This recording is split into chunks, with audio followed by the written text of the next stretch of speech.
Welcome back to the Splice Poetry Series.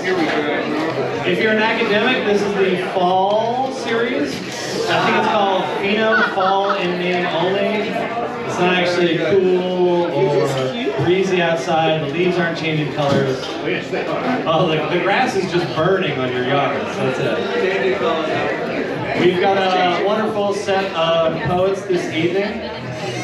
Vanessa from Loyola and sweet Joshua over here from Louisville all came all the way in town. And the first person to come up who's going to introduce Vanessa is our very own Henry Goldkamp. Thank you for coming out. All right.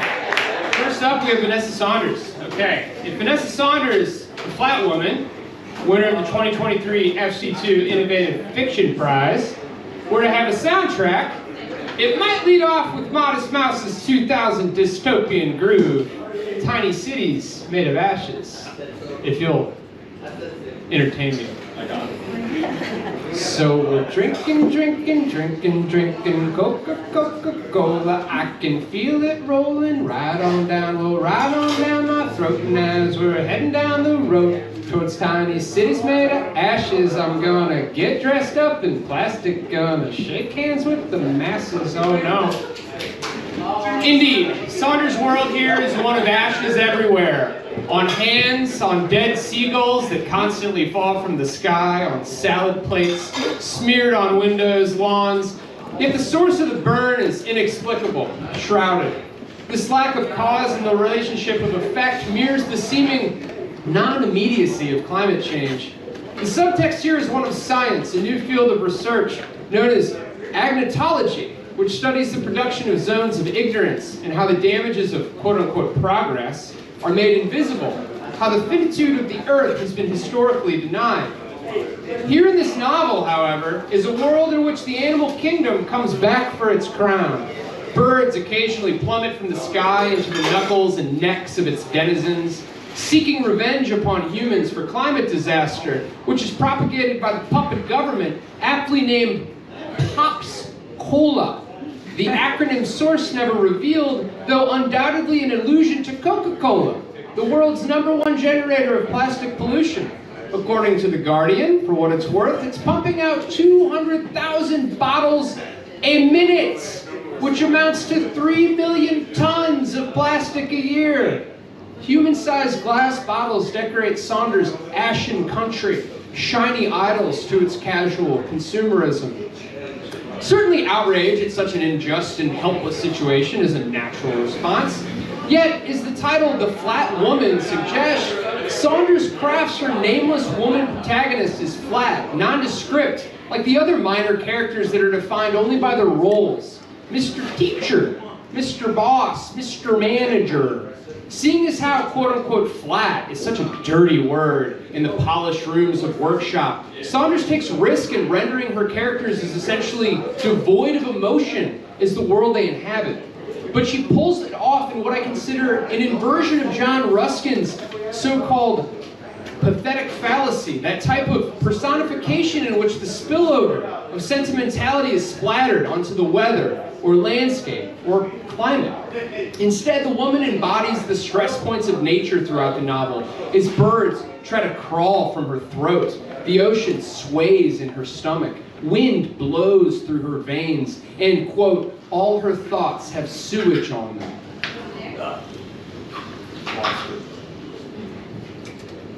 Her ears are plugged with gutter algae, its bacterial funk.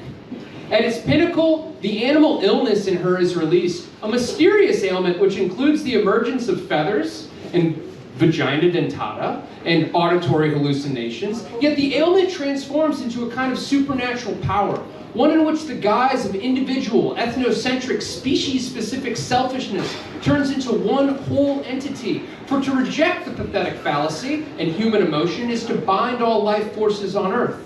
But it seems my, quote, boundaries are leaking, as the woman's mantra of the novel goes, and I could be giving too much away.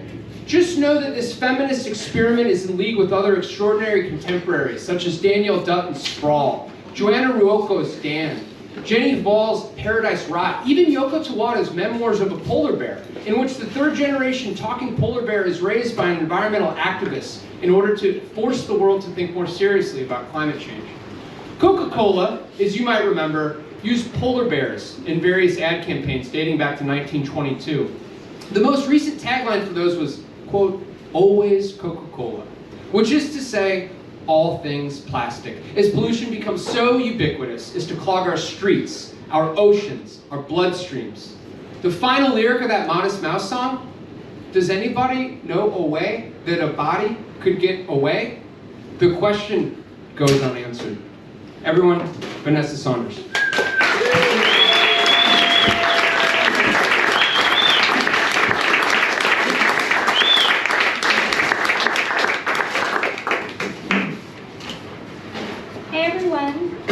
Thank you so much for having me. I'm going to read from two different projects tonight. I think that the link between them is just using poetry, the poetic form, to tell stories. The first one I'm going to read from is called The Flat Woman. Thank you so much for that generous introduction. There's a few things I think you guys need to know to kind of understand what I'm going to be talking about the next few minutes. One, I think we already went over this a little bit in that intro, but the main character is something called leaky boundaries. Kind of like where the world is just like leaking into her and kind of dominating her body for brief periods of time. It's kind of like a chronic illness. Her lover, known as the Man, also an unnamed character, he has gotten this position at a very notorious all-Elvis enclave, filled with like Elvis impersonators. It's a space where women really aren't allowed. It's only for men to perform and for men to view. At the moment when this excerpt starts, she has gotten a job for the Cola Hotel. It's kind of like a mega corporation that owns like a lot of the city and a lot of the businesses. And it's the same mega corporation that was involved in incarcerating her mother for many years on this false charge of seagull terrorism. Kind of holding her mother responsible for the climate change when actuality there's a lot of other factors involved in the reason why seagulls are falling dead from the sky. Her dream, her kind of goal in life is to end up with a real family, one in which her mother is not incarcerated for false charges, and she has kind of this dream about her ending up in a yellow house, you know, happily in the future with a family that's actually around. She also has, you know, pretty high anxiety because of her leaky boundaries. Okay, so, all right. The woman gets home from the Cola Hotel.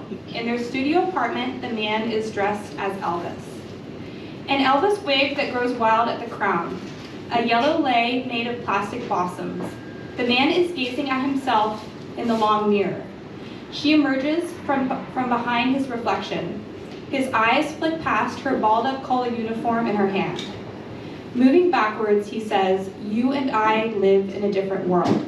Oh, sorry, one more thing I should mention. He is an environmental activist, so he's really disgusted by her choice to work for this, you know, very sleazy possible hotel.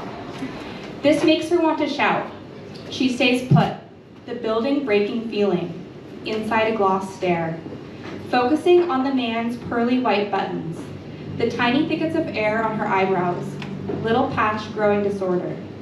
Sweat cooling on her collarbones, might burst. The man prances back, frightened by something he sees, and almost knocks into her. The woman hangs briefly in the air, frozen. A pigeon passing in a dead black street beyond the window. She closes her eyes and sees the bird falling from behind the screen of her eyelids. She roams over to the couch and clicks on the TV. She's trying to relax into a state of unseeing. A news anchor, headlines running at the bottom of the screen. The screen softens as it goes out of focus. The man strides over to shut the window. "Did you leave this open?" he says. "I'm not sure," she says, watching a female on screen sip a pop soda. Standing above her, he says, "When you leave the window open, you waste good energy. Do you ever think about the consequences of your actions?" He slams the window hard, shaking the floor and the back table. "Come here," he orders. She rises, hand shaking. "Where?" "Over here." He points at the window, his voice quiet and controlled. Slowly she creeps over towards him as his eyes glitter. Up close, she notices the stubs of his beard hair growing on his cheeks and chin. His breath is minty and fresh as he coils his right hand around her wrist. His grip tight like wire. Feeling his taunt grasp, she pictures riding the train back to Pine Coast, towards the house where she grew up alone, an entirely silent house, aside from its gurgling pipes and whistling floorboards. Her breath shakes, not from the man's touch, but from the memory of silence. His grip tightens on her wrist. Fragments of pain run up her arms. She closes her eyes and braces herself. All the muscles in her face and her arms tense. Would he hit her face first? Would he break the bones in her cheeks into ribbons? Keeping her eyes shut, she can smell the Elvis enclave on his breath, the dried sweat, the desert air, and the whiskey beneath the mint. Shutting her eyes so hard, orange and green shapes begin to explode behind her eyelids like fireworks. To her surprise, the man's fingers relax on her wrist.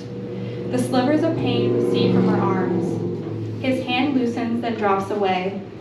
The man steps backward quickly as the woman twists her sore wrists into circles. "I'm leaving," he says quietly, eyes cast downwards as he pivots away. Turning away, he reaches to grab a binder of his Elvis lyrics. Bending down, he sees a single white feather on the floor beneath the couch. He picks the feather up. Eyes lit, he spindles the feather's shaft in his fingers. A wry smile creeps over his face like a shadow. The woman squeezes her fingers in her palms, pushing her pointy nails into her doughy flesh. Earlier that day, she'd gotten herself so worked up about the man, she'd broken out in a film of wren feathers, some of which had molted as she strode around the apartment. She thought she had removed the evidence, but forgot to check under the couch. She doesn't respond to the man. His smile trembles as if pained. Then he turns. Still holding the feather, he hurls the front door shut. The apartment shakes.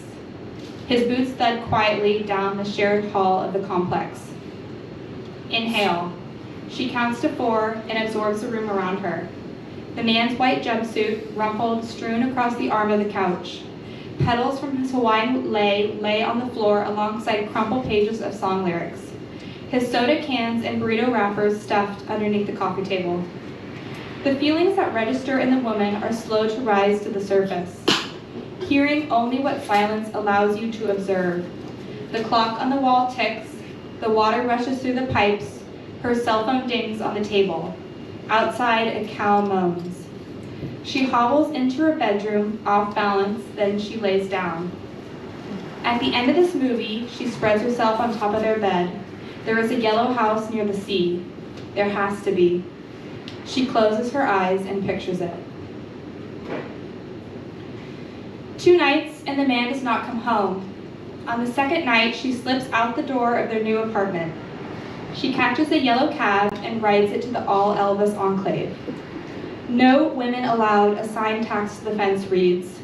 In front of the chain link fence, she digs a hole in the sand, careful not to alert the sleeping guard in a plastic chair on one side of the locked gate. Before sliding under the fence, she casts another glance at the guard, his chin sleeping on his chest. She imagines the guard waking up from his sleep, her having to explain she's on a mission to find her lost boyfriend. "He's been gone for 2 days, officer," she says out loud to the desert. As she shimmies her belly under the barbs, she tries to avoid pricking her legs on a cactus. On the other side of the fence, she breathes cleanly, then picks up the pace, sliding a little in the sand, as the guard's snoring grows faint behind her, her pulse drumming in her ears. She capers through the sandy courtyard illuminated with solar lamps and statues of Elvis. The conical-shaped solar lamps beam their yellow glance onto the sand. Thundering across the dark courtyard, she passes stone statues of Elvis in various positions. Praying Elvis, thoughtful Elvis, Elvis wearing a lei. There is even a statue of Elvis on his wedding day, posed next to Priscilla in her pearl dress. She searches the darkness beyond the lamps and statues, but there is no one around. The woman is drawn like a spider to the sound of drum beats coming from the long wood building where lights blaze in square windows. As she pictures the man in a chamber being tortured by a bevy of whip-bearing Elvis impersonators, she starts to sprint. What if he never comes home? What if I die in the apartment choking on an apple core and there is no one to discover my body? What if they don't discover me until I'm badly decomposed and at my funeral everyone just talks about how badly my corpse stunk? It takes her 4 minutes to reach the building, stepping through the back entrance. From the lighted stage, the music pours out like holy water. Facing the stage, a crowd of at least 200 men sitting in plastic chairs, their eyes drawn in worship to the stage. She searches the room for the man, but doesn't see him. On the stage, 2 dudes in black poofed wigs dancing. Both wear white Elvis jumpsuits as they sing to the tune of Hound Dog. One guy shakes his hips and moves closer to the other. Together, they grind their hips against each other. Their chests shine as if greased with oil. One Elvis thrusts his crotch against the other Elvis's thigh. Men in the front row jumped to their feet, frantically clapping and shouting. "Elvis, Elvis," they cry. The woman stands at the back of the audience, silent and unseen. She doesn't see the man anywhere, though her searching eyes rove. The Elvises sing on stage, "You ain't nothing but a seagull, dying all the time." One Elvis unzips his jumpsuit, exposing his bare torso, and the crowd roars. The other Elvis unzips his jumpsuit down to his right ankle, sheds his suit, and steps out of the clothing nude. The woman avoids looking at the stage and glares down at her shoes. The crowd is now basically all on their feet. The jeering, clapping, shouting overwhelms the room. Finally, she looks up and sees the Elvis impersonator, naked, lathered in a glittering oil. His washboard abs reflect the spotlight. His jumpsuit in a pile on the stage. He shakes his waist to the beat of the song. She tries to focus on his face and ignore his naked, swaying hips. The woman scurries out the back door, aimless and marching around the Elvis courtyard. The quiet of the yard cut by the hard stomp of her sandals on sand. Creeping under the solar lamps, the shadows of Elvis statues. Standing on her tiptoes and peering inside one of the cabins, she searches the lit windows. But though she sees an Elvis passed out naked, a bottle in his hand in the front room, the woman doesn't spy the man anywhere. Beyond the cabin and the venue in the courtyard, the silence is black and crackling. Where is he? She crosses the courtyard to the back entrance, where she squiggles under a chain-link fence. At his watch, the guard snores in his chair. In the darkness beyond her, the hot bugs croon, the snakes slither and creep. The moon is a solar lamp beaming onto the statue of the woman. 20 minutes later, the man steps out of the enclave through the guarded gate. Dressed in a tan GI uniform, his black wig streaked flat on his forehead. The guard, now awake, checks his papers and lets him pass through. The woman steps out from behind the cactus. Squinting, the man raises his forearm in greeting. His black wig slides forward, but he adjusts it with his hand. On the shoulders of his tan GI uniform, a tuft of black ash trembles. As he moves towards her, the breeze scoops the large ash flake, the size of a human hand, off his shoulder, and it disappears into the night. "You're here," he says. She tiptoes towards him, her hands clutching her biceps. Her glassy eyes reflect the bright lights of the enclave as her mind replays the image of an Elvis impersonator wiggling his booty and swinging his genitals. The woman gulps. "Sorry," she says to herself. "I didn't intend to see another man's junk tonight." "It's been 2 days since I've seen you," she says to the man. "I worried something happened." The man shrugs. "I guess I lost track of time. Let's go. I know where to catch a cab." He grabs her wrist. They walk down the sand path towards the road where the yellow lights slice the night open like pie. Raising his arm, a neon cab immediately swerves to the side of the road, kicking up palls of sand as it skids to a stop. In the moving yellow cab, her voice falls across the leather seat. "Where have you been?" she says. "You've been gone for days." "The Elvises were practicing a musical I wrote while I was rewriting lyrics in my cabin." He stares out at the passing lights. She says, "Do you take your clothes off when you perform?" "Of course not," he replies. "But no women allowed, remember?" His voice soft. Against his tan uniform, his eyes look darker. She's aware of the leather seat separating them.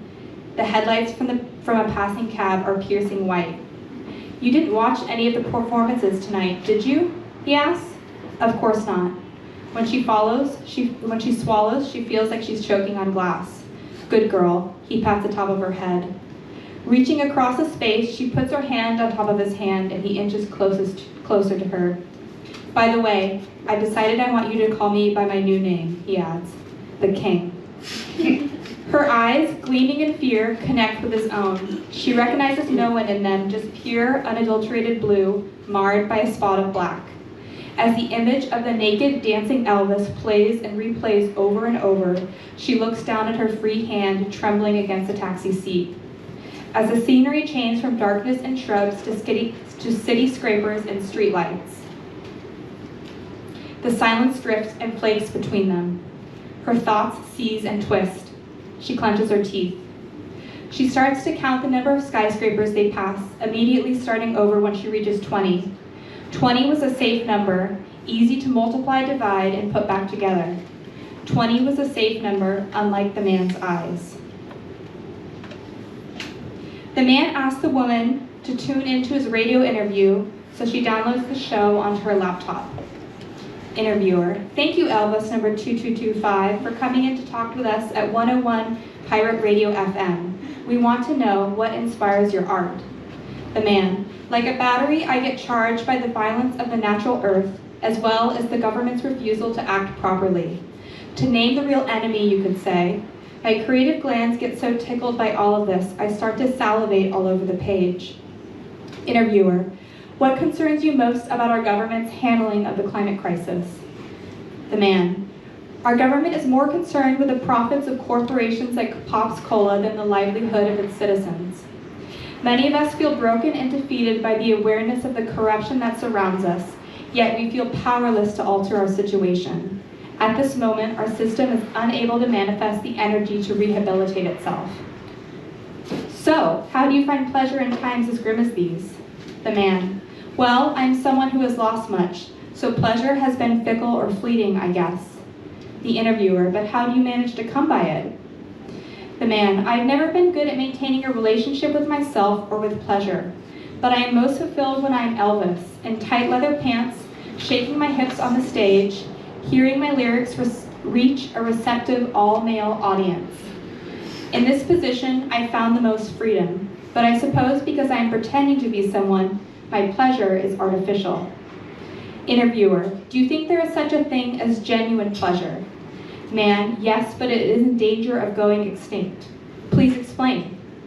Well, the man says, when I'm walking down the shoal of a fake beach, the breeze that strikes my face is generated by a motored fan. It's not real.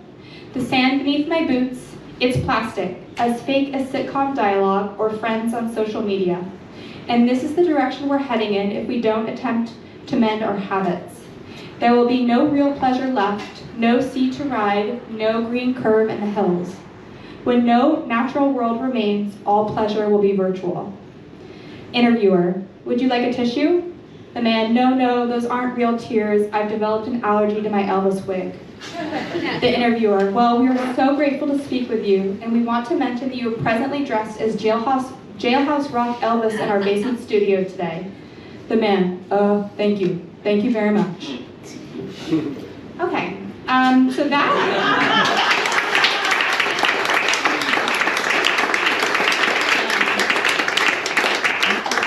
manuscript I'm actually finishing right now. It's due in 2 weeks, and it's going to be out a year from now with University of Alabama Press and FC2.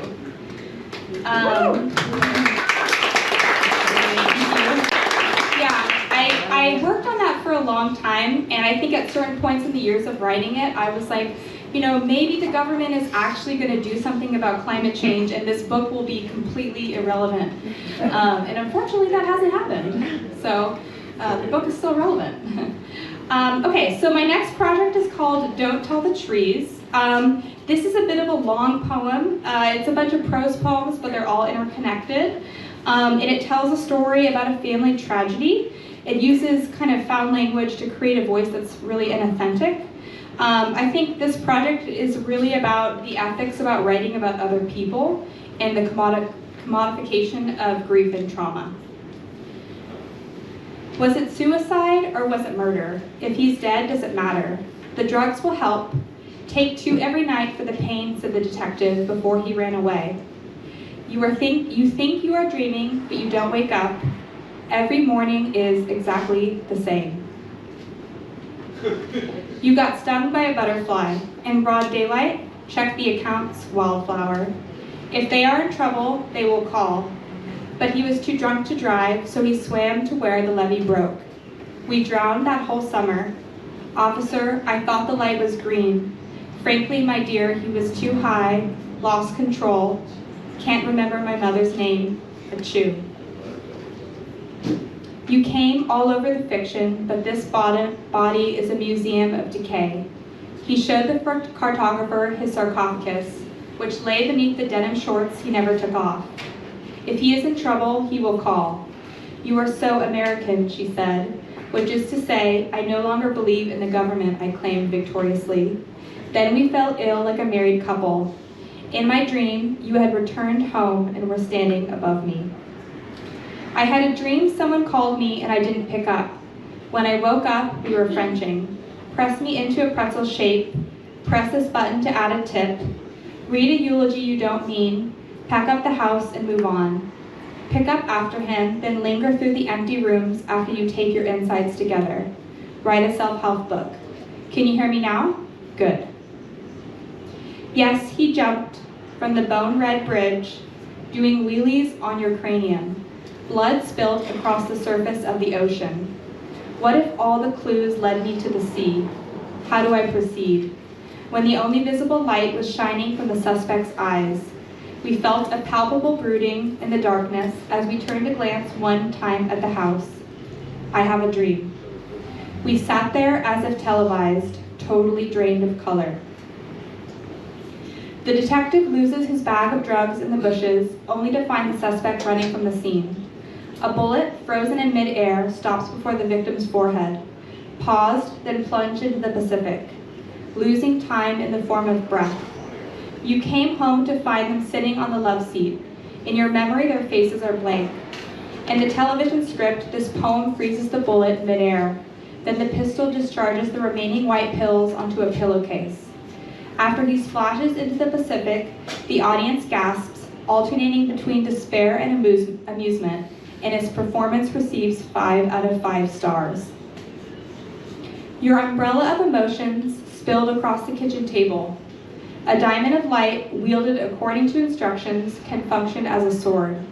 A gun means nothing in the wrong hands. There is no right answer to the wrong question, only the lies we tell to fill in the gaps.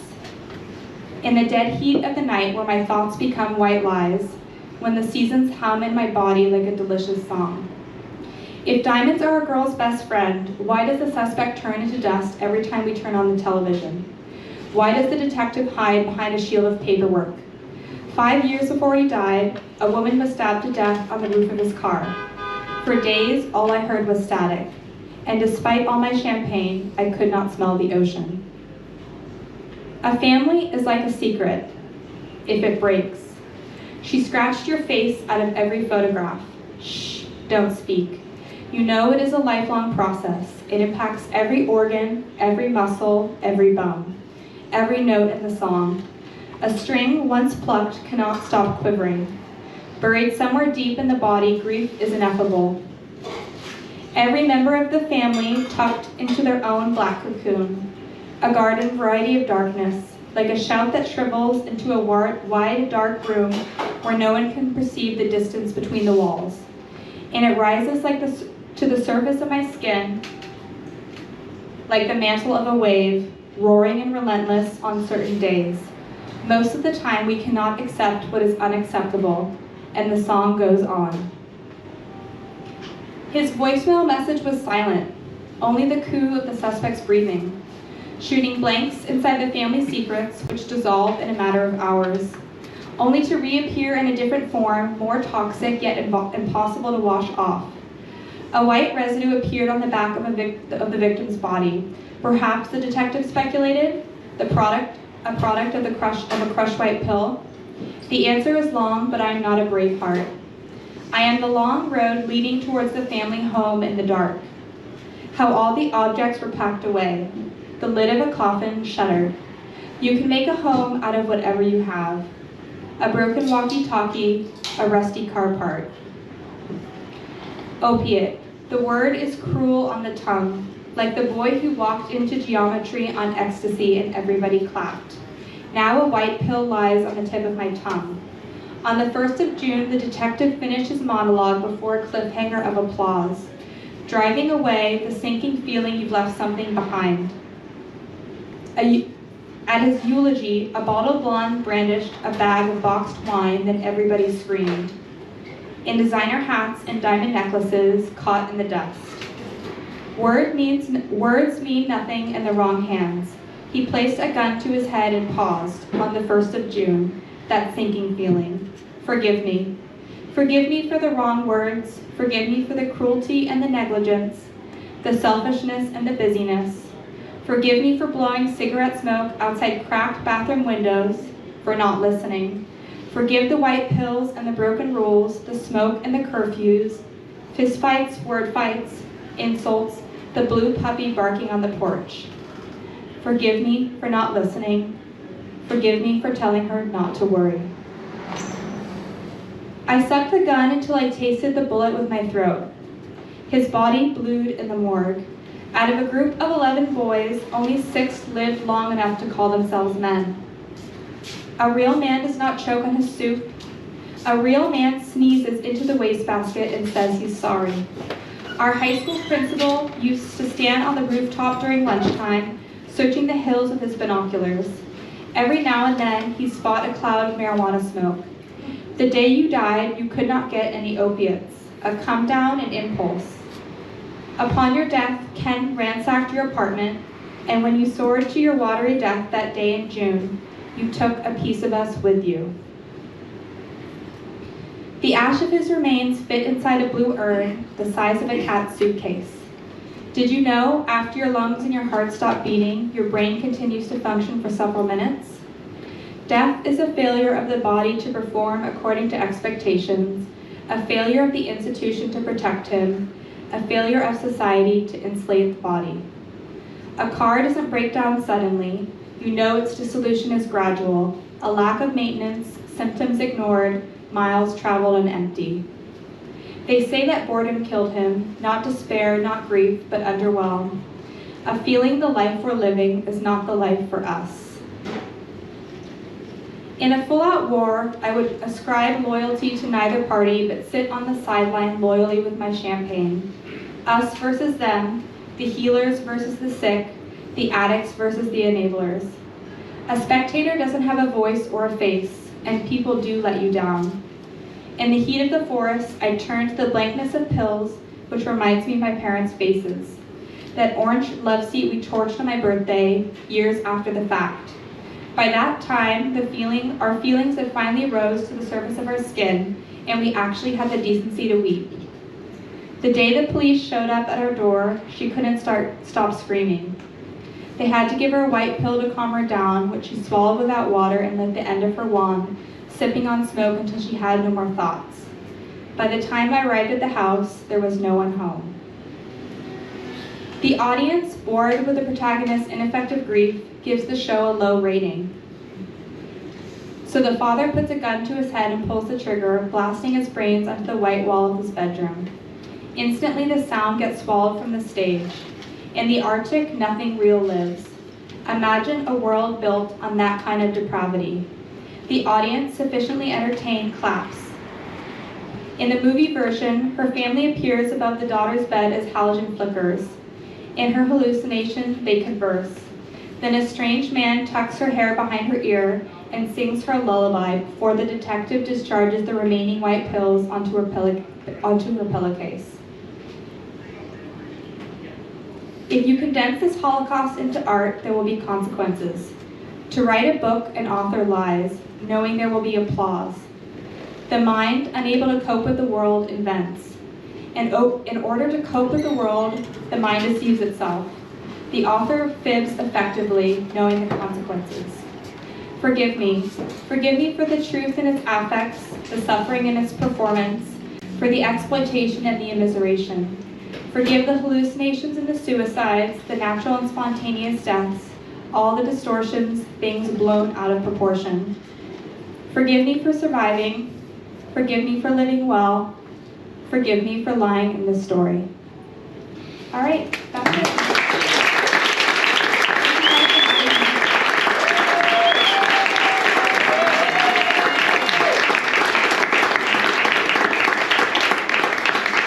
Give it up for Vanessa Saunders. Woo.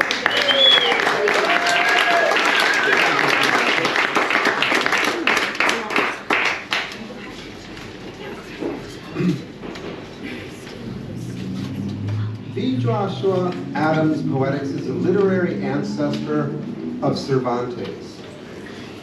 But the twist is that Adams' Sancho Panza, instead of offering doses of realism to counter Quixote's delusional idealism, Adams spikes Quixote's mind, contemporary American poetry, with various stimulants and depressants to see what happens. And as it happens, Adams turns to exquisite poetic portraiture to capture it all. You see, Adams is an accelerationist social critic, aiming to crank up the symptoms of national decay to their logical, fraying conclusions. Like the Roman satirist Juvenalis, who unfurls before our eyes tapestries of failed moralities, Adams' own moralities are best measured by the negative impressions they leave, that is, in precisely what's not manifest in the picture, but still driving his art into being. Post-language poet Mark Wallace once used the term telling its slant in an anthology of critical poetic essays by the same name to refer to a new kind of accuracy in writing, one in which referential tangentiality, even runaway tangentiality, is to be foregrounded. Adams' literary DNA has strong traces of that slanting. And later, Mark developed the aesthetic even further by way of a whole other book titled The Haze. This time the focus shifted to the incommensurability of any telling at all in any way. Back in the day, we used to say, how much haze is so-and-so working with these days? It was about dosing. Doses. The times change. Geopolitical tectonic plates creak differently, thus national poetics shimmy differently, and few are interested in pure R&D lab work anymore. Folks want fables, test runs of tales that grasp the newest principles of society. Drop us a fable. After hours, well, here they come. The whimsical constructivists. I'd say our own Lisa Passold is a master of tendency. Justin LaCour seems to be on it. Sean Monroe's got some stashes here and there. But we should note, whimsicality without constructivism would be neo-beat peruquishness. And constructivism without whimsicality is a poet laureate at the White House.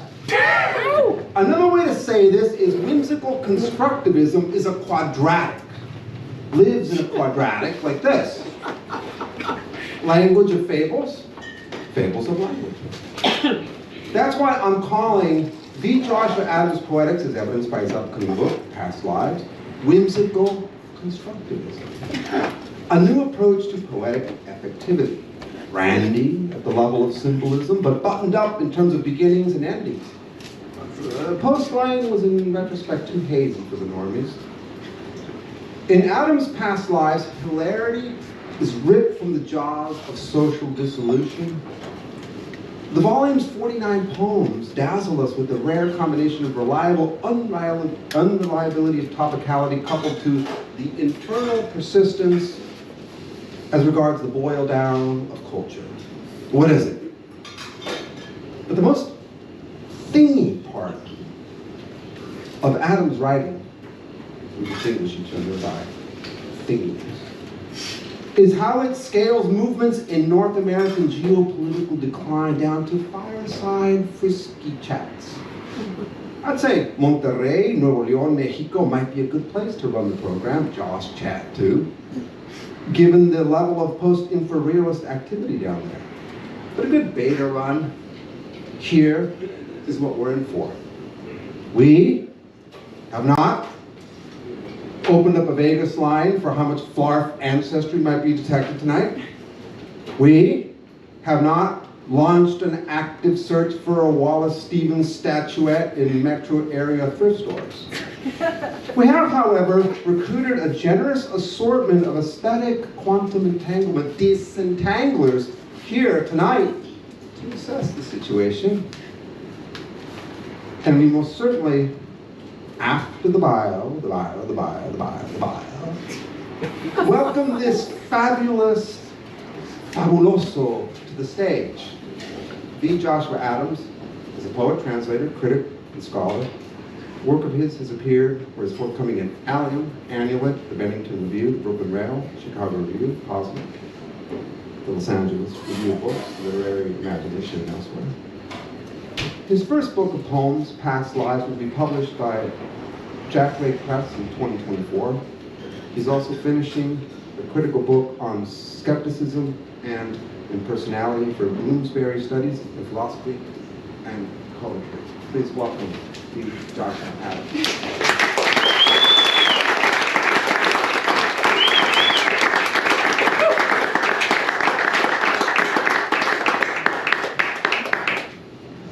How we doing? Yeah. Ow! Circles.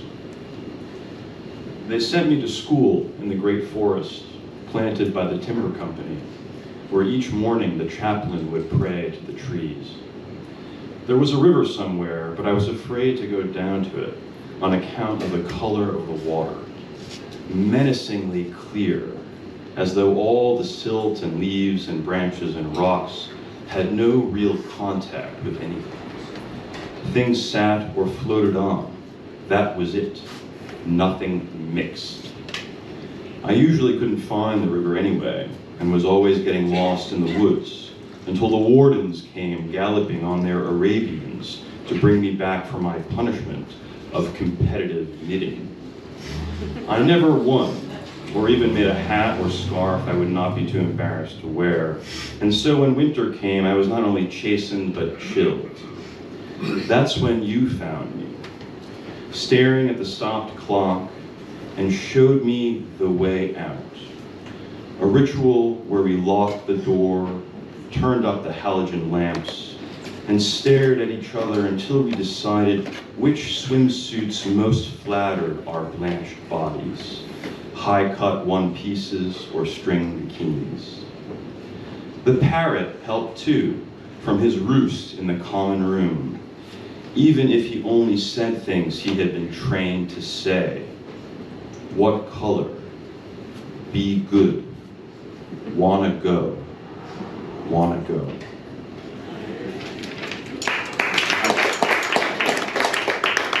Okay, yeah, that's good. We can do it. I'm so happy to be here in New Orleans. Thank you to Rodrigo for the invitation and to the Splice series for its hospitality, and thank you to Vanessa for that brilliant reading.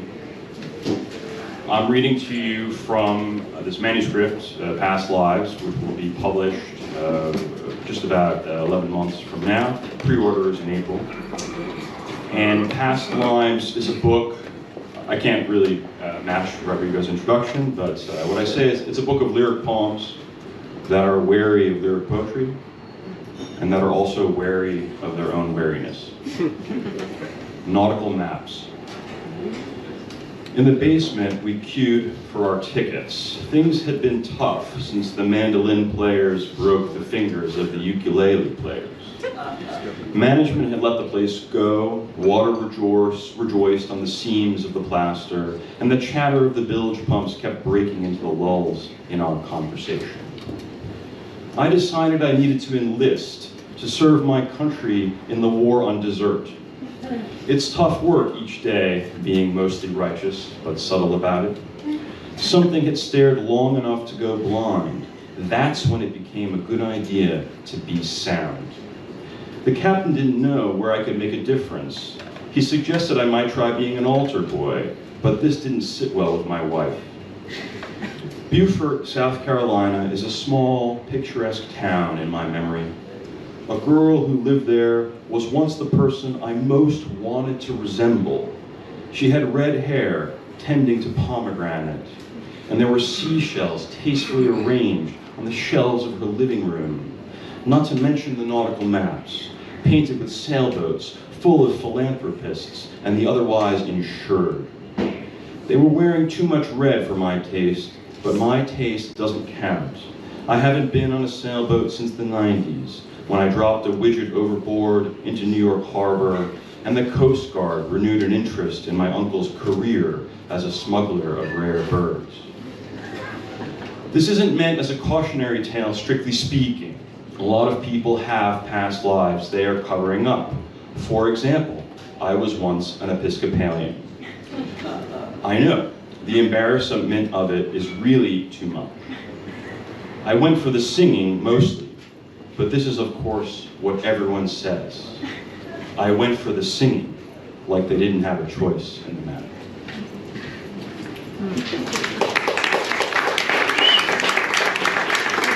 Man, I'm on a roll. When you don't clap after a poem, I'm really gonna feel like I messed up.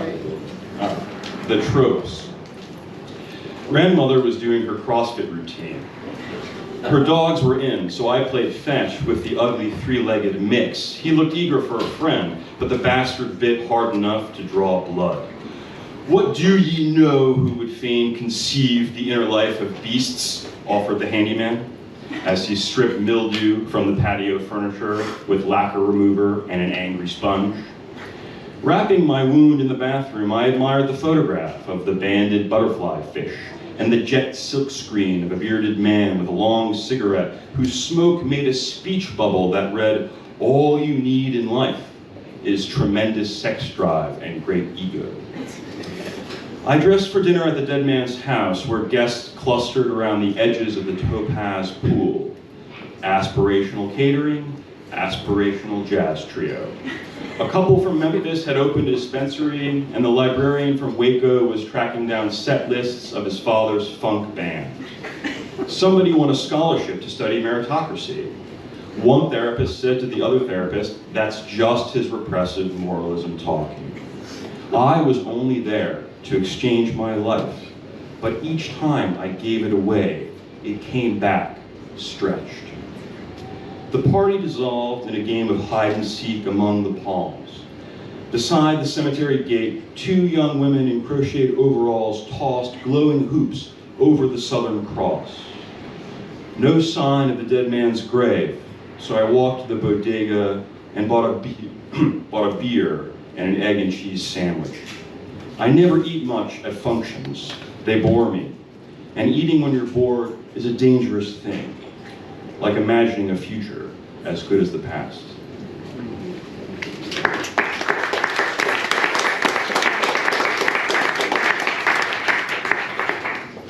Bohemia Bagel. Even the language of ruin gets run down. Statues tire. The blue copper roof melts through its gutters, and the bridges relax their arches into the lazy water. It was not even a dream, that country, but something we were keeping around without much care, a vacuum cleaner in the downstairs closet, quietly obstinate in persisting. This was hardly news, that the serpent-peppered maps with their winged ships, buoyant as the overture of the Zauberflotte, offered no real territory to penetrate. One went anyway. For the waiters, maybe, the way they balanced delicate glasses on ugly brown plastic trays, their studied wish for indifference to being cast into myth, or for the castle filled with live raptors and dead deer. Don't tell me you've been there. Or for the gilded Art Nouveau elevator high above the arcade, where a dentist's assistant boarded at 2 and exited at 5 and gave a most frankly appraising look, top to toe, widely smiling. The birds are a problem. It would be okay if there were only crows, nourished by the memory of violence. They look almost human.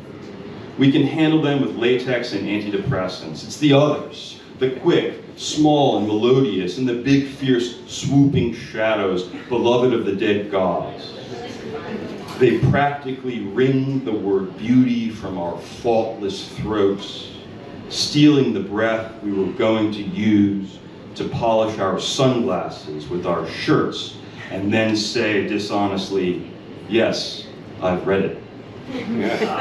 Oh, for a good rifle or at least a slingshot, but where would I buy such a thing in this neighborhood? It's all handbags, chocolate.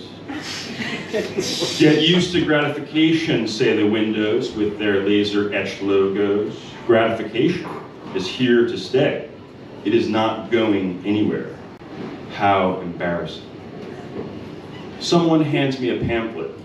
It promises we are on the cusp of a general theory of alchemy. Soon, very soon, our tin cups will be worth the work of 1,000 afternoons discovering avoidance. Until then, the glow of morning's bath evaporating in the afternoon, and trams with hundreds of strangers, each looking so familiar he could star in the movie of your father's life. All of these will keep us warm and clothed. That's harder than answering the telephone as if it's always been the first time you've called. Like tennis or chess, it's doubtful you'll become a master, but the cultivation is the thing, or at least the sound of the word cultivation as you repeat it to yourself silently in the supermarket.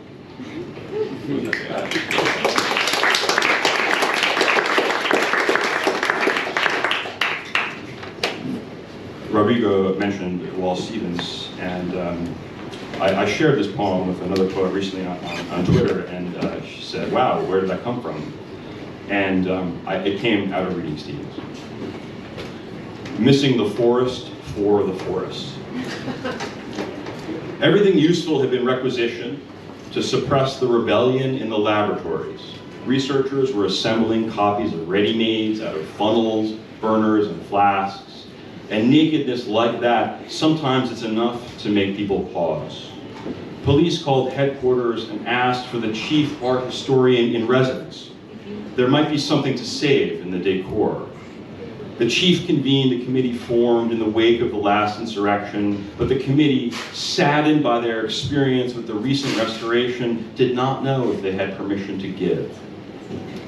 I lingered over your letters, picking stray threads of twine, appreciating the steep angle of ink on the envelopes, the scent of paste and raked grass. Opening one, I found a brownish outline of a folded fat flower with its bouquet of dust and red. As there was a timber of those lacquered chests in which the bridal dress and veil will wait, as one might recognize on the wall of a painting of an artist's studio, a still life by that same artist, merely by the dash of color and the line within color and line. So there is a quality of red that was not the red of blood or rust, but simultaneous to each, living, unliving, in this I enclose. I would have read this letter to the meadows and streams. I would have read it to the confessors and the confessants. It would have been enough to wake that self who appears sometimes as a walk-on in the film we watch alone each night. But the dogs were beginning to bark. And besides, you asked me to burn them all. The buses were running, though few knew for how long, and they were crawling with eager caricaturists. Here, on the floor of the bakery, it was better to lie still, covered in sugar and flour, and wait for morning.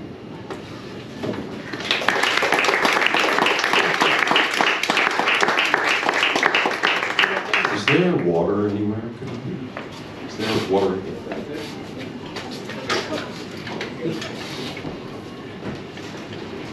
It's got a little bit of vodka in it.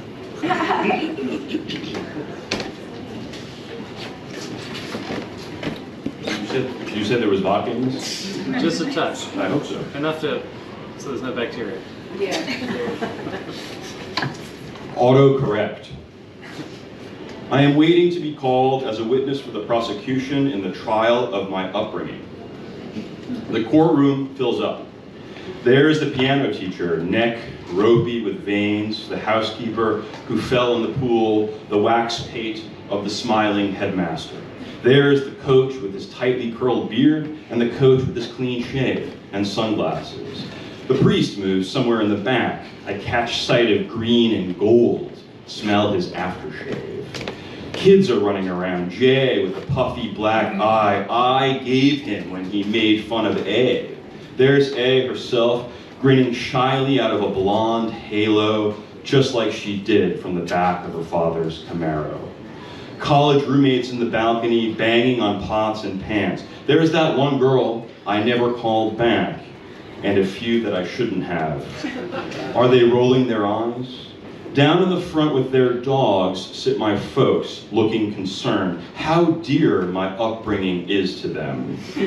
And there it sits, charged and indicted in a Navy Brooks Brothers suit, freshly coiffed, staring ahead, unapologetic, while the lawyers confer on points of procedure and wait for the judge to exit his chambers.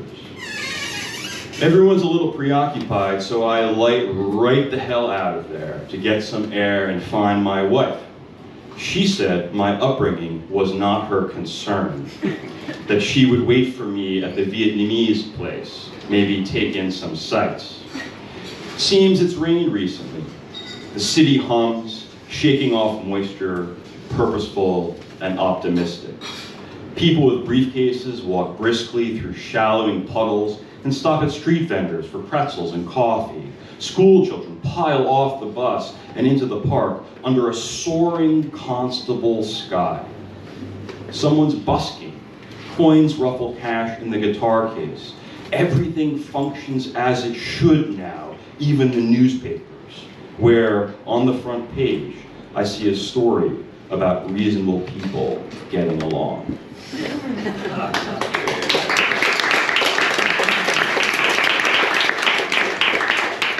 So this book, Past Lives, is divided into 3 parts: first life, second life, third life. And so the poems I just read are from the first part of the manuscript, and now I'm going to read you some from the second and third parts of the manuscript. And there's multiple voices and styles in the book, and you'll probably be able to pick up on that. I just wanted to flag it for you.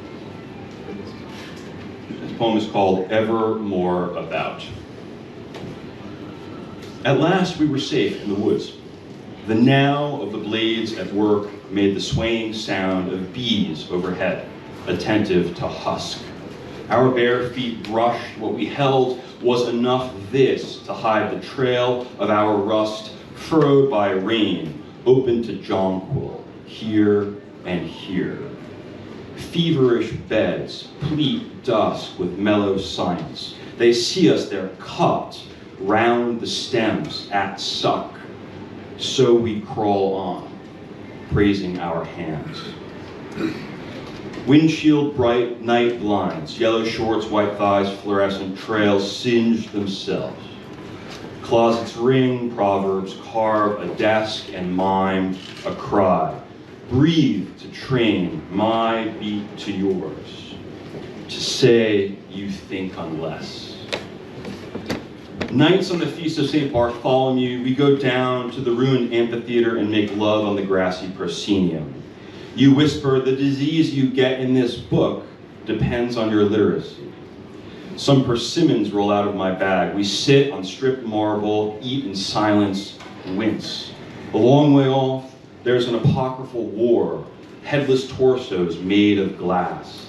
The posture of posture holds our interest.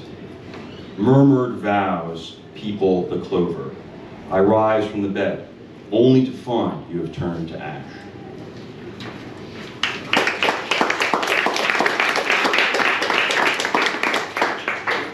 Moonset.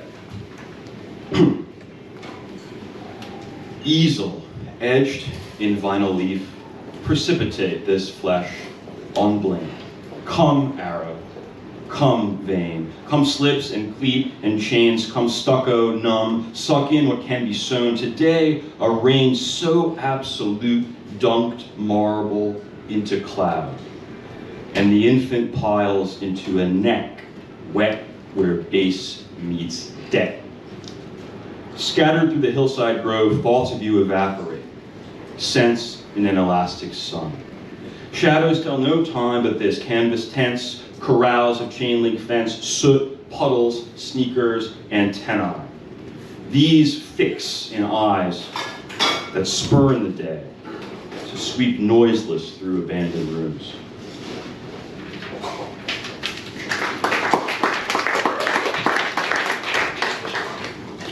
Dream worker. Falling parachutes hiss. Wind grammar is tears, salting the bridge from reason. Memory, green leash, flags in the heat, hedges, hulls, crepe paper, wire. So the dress, golf in the olive grove. Whatever balcony glows, it's still always an unfinished room. Moon lover, shoot to rule. Mahogany boys stand, palms up, crystal bullet eyes wide. My. Default to Scotch. Default to West. The revolver's okay. Take that.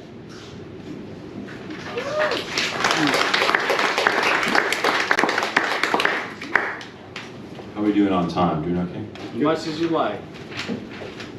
That's a Pandora's box here. Ends. I don't have ideas. I have knives. They're plastic. I use them to write my name in the sand. You ask me to sing, so I take out the gin and pour you a glass. To the end of ideas. It wouldn't be bad if you took off your clothes. I'm ready to blink if you're willing to gnash. I don't have ideas. I have names. They're plastic. Use them to place my mouth in your hands. Have you had enough to know how to forget? Then put down the gin. Press here to bend. Press there to withstand.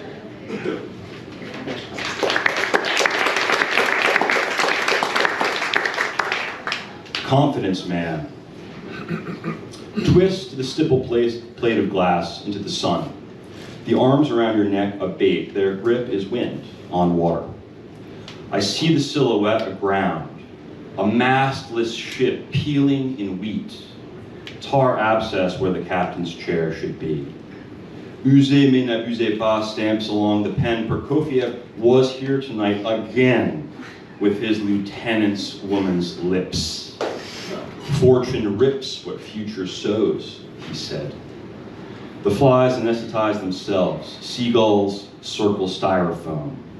Roman prostitutes admire Mary, so I keep her pitted clean.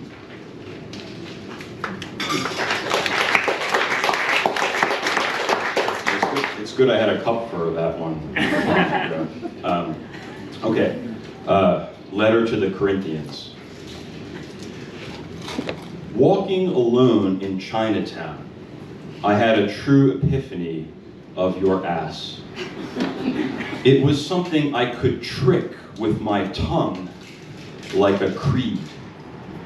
That transparent skirt was the glass, those velvet curtains the dark. Light pooled on your scarlet back while I was tasting your parts. When I was a child, I spoke like a child. When I was a man, I spoke like a man. I called you up, told you to come, and you came.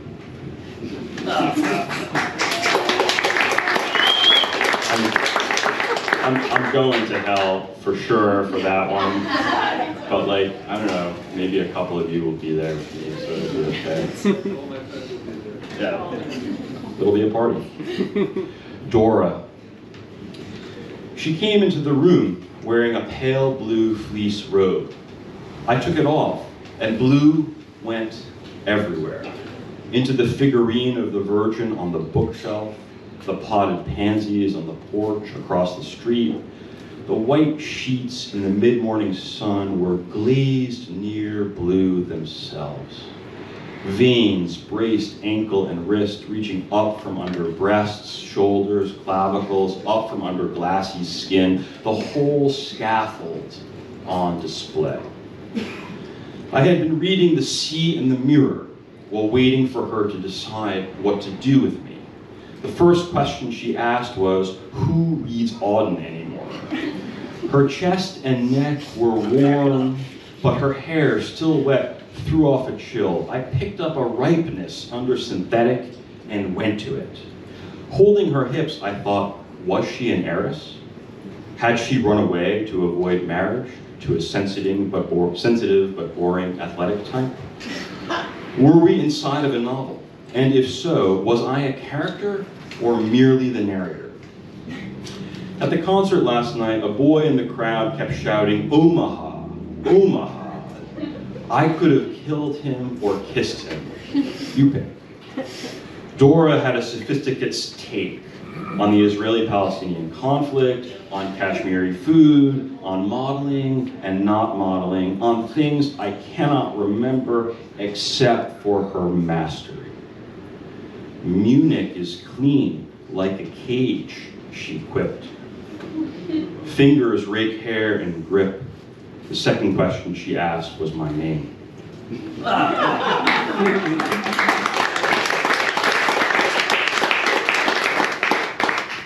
Come what may. When you meet the angel of death, it is a Tuesday. The air warm and wet with the smell of turmeric and chive. Churches are closed, but cafes are open. People are sitting in the sun, drinking frappes and beers. The angel of death comes up beside you as you are walking to meet your sister and her children, or as you are walking to meet your friend and her lover.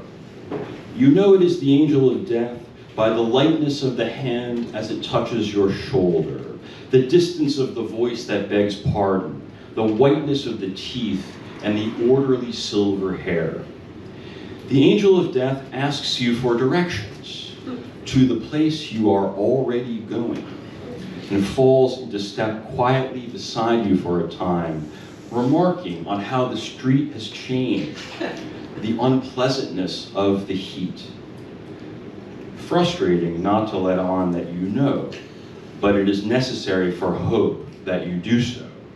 So instead you ask a few polite questions, such as, how long have you been visiting our city?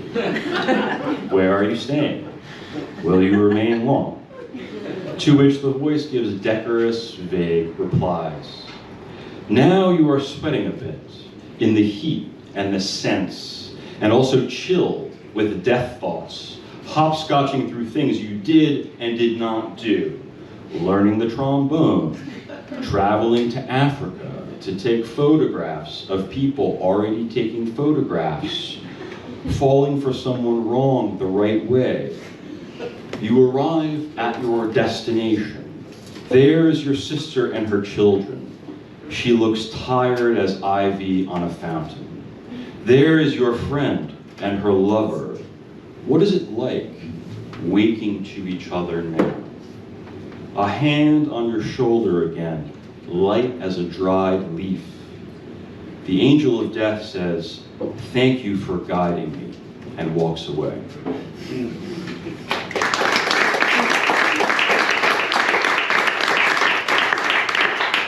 So, last poem, and just want to say that it's been a treat being here, and I'm looking forward to having a drink with you all afterwards.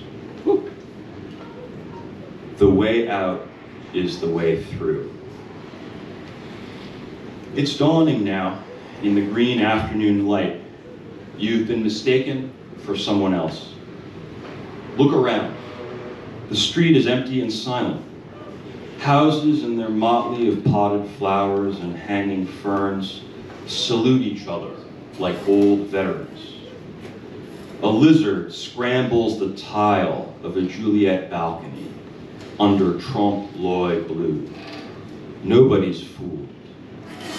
There's no confetti, no photo op, no book signing. There will be no calls to the radio shows, no disarming the hosts with unpretentious banter.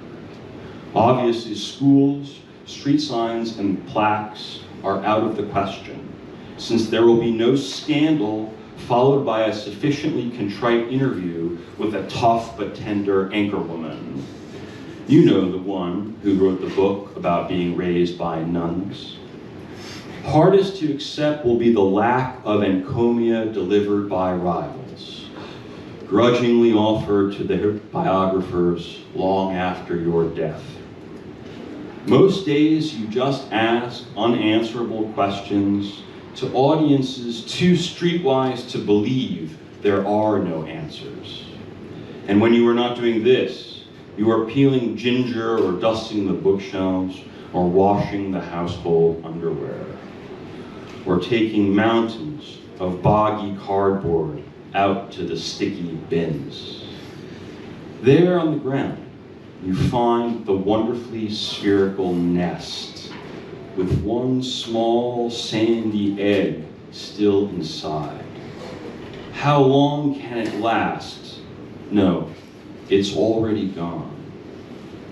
Nothing of yours remains either, unless someone catches here something of themselves, lingers long enough, and before moving on and forgetting it for good, as you will, thinks it might be better this way, to be no one worth knowing. Thanks, everybody.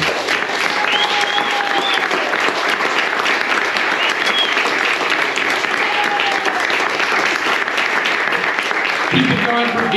Joshua Adams, y'all. And give it up for Vanessa Saunders, too. All right. A fun fact that Sean let me know, just in case you couldn't see, maybe you could see from the balcony, Rodrigo's introduction was actually read from a blank sheet of paper. We're going to get him checked out soon. I do want to let you aware, we have LitWire.org that Sean organizes and runs, and it's the literary events calendar for New Orleans. Unbelievably, even though it's only August 26th, there are still 12 literary events for the rest of August. Not to mention the fact that right now, as of now, there are 47 for the month of September. We're doing it. It's an excellent town to live in if you're a writer. It's amazing.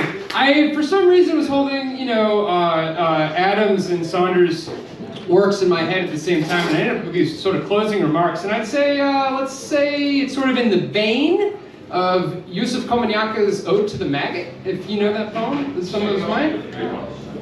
One of the most cherished elements of Splice for me is the palpable sense of collective concentration that we as a single communal body emit. Now, poetry these days is too wily and multiplicitous to elicit the catharsis of old, for the concentration is a two-way current. But I'd like to offer an alternative in the form of a primitive critter. We as an audience not only focus on the words dripping generously from the lips of poets, but the poets who read here also center themselves on our eyes and ears big as saucers. Zip for zap, or to put it in earthier terms, a kind of altruistic bloodletting, echoing V. Joshua Adams' refrain in song Chicago, blood in the milk, milk in the blood. Consider the leech as a kind of spirit animal for the poet. At once a parasite and therapeutic agent, we scour the world of its forces, hang on tight, get our fill. Simultaneously, we offer our strange gifts to the world, creating an ulterior health beneath the surface. The saliva of a medicinal leech contains upwards of 60 different beneficial proteins, which act as anesthetic and anticoagulant. Any poet worth their salt could describe blood in 60 different ways. Blood flow increases, pain is assuaged, the leech doubles inside. As Saunders puts it in her novel The Flat Woman, at a pinnacle moment, switching, moving, quote, she feels blood barrel through her eyes and tongue as electricity trickles through her upper body. So rather than the purging of emotion in order to then walk about the world and be refilled, we gorge ourselves on language, wrap lines around our battered brains. So here, in a room full of poets, Can a leech leech a leech within this reverse catharsis of ick? Probably not. But here in this electrified bloodstream, well, y'all got me wondering. So come to Splice, allow poetry to leech your wounds, get back in the world, and get the shit kicked out of you. We'll be here next month too. The walls, those will continue to crawl. We have Bill Lavender and Tyrone Williams next month here, September 9th. Come back. We love you. Thank you so much, Tip your bartender. Thanks so much, y'all.